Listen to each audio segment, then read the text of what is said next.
Hey everyone, so the first thing you might notice is, the giant wall of beacons, but the second thing you might notice is 30 FPS. Yeah, I know it's hard to look at, but that's just my computer struggling to run this deadly combo of a million beacons and shaders. But bear with me here, this is just the introduction. So today we're talking about beacons, as you may have guessed, and the reason I bring them up is because there's a lot of really interesting nuance onto how their coloring actually works, and how we can create just giant gradients like this one.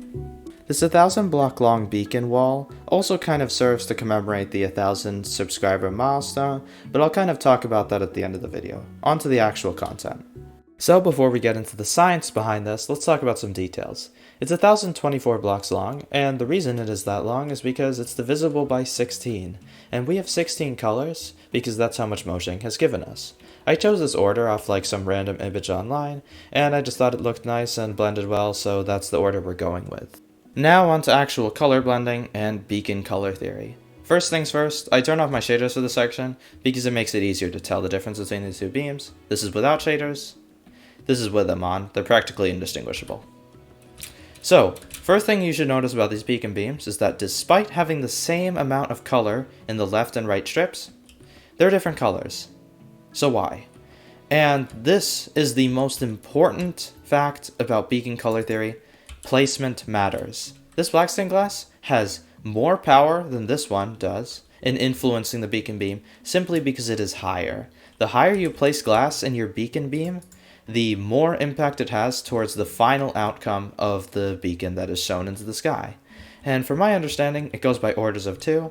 So black stained glass at this level is 1 times powerful, 2 times, and at the top 4 times.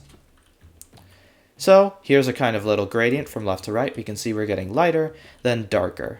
And something you should notice about here is that this beacon kind of sucks. It's not really smooth at all, and it goes from white for a pretty large amount and then steeply jumps to gray.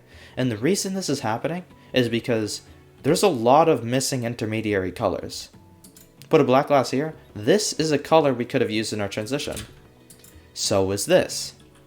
So is this. All of these are different colors that we have neglected to use in the transition from white to eventually black, and that results in low gradient quality. So how do we solve this problem? And the secret lies in binary counting. If you understand what binary is and how it counts, then this pattern probably makes a lot of sense to you. But if you don't, I'll give you the quick rundown. Binary is a way of counting with ones and zeros in such a way that you count every single possible configuration of ones and zeros to get from 0, 0, 0 to 1, 1, 1 in this case. This is really important because if we apply this to colors, that means that if we use the binary pattern of counting, we can ensure that we have every single possible combination of white and black in ascending order to get from white to black. And it's this fact that is integral to understanding how we create the smoothest possible gradient from every single color. Lastly, I'm not claiming to have designed this thing. It's obviously existed for way before I've even gotten an understanding of it. So I'm just here to show it to you all and make sure that it's a little bit more public knowledge because it's a very interesting subject understanding the nuances of how beacons work, and it's pretty incredible that you can create such beautiful gradients with just a very simple pattern and colors. So 1,000 subscribers. This is a pretty fantastically large number. I don't think it's adequately represented by the beacons I surround myself with because number 1, you can't even see all of them from here, but number 2, these are blocks, and 1,000 subscribers is 1,000 people. It makes the number a lot larger.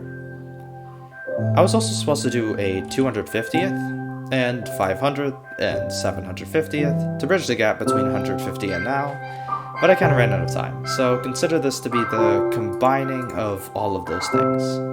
I wanted to give a massive thank you to all the people who are supporting me, the unending support, both the newcomers and the people who have stuck around since the very beginning. It means a whole lot, and I really appreciate all the support you have for the content that I create.